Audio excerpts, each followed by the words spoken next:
चा कुंभमेळा, देवालय आंघोळीला म्हणत हजारो भाविकांची गर्दी। वर्धा नदीच्या पात्रात देवांचे शाही स्नान। माजी मंत्री वसंत पुरके यांच्याकडून 30 वर्षापासून महाप्रसादाची परंपरा।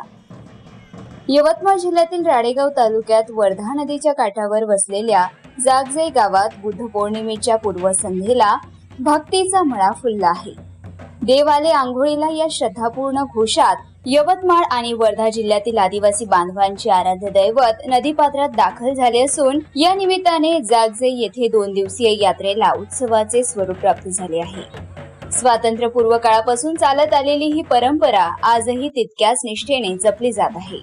वैशाख पौर्णिमेच्या रात्री दोन्ही जिल्ह्यातील विविध गावातून देव नदीकाठावर आणले जातात।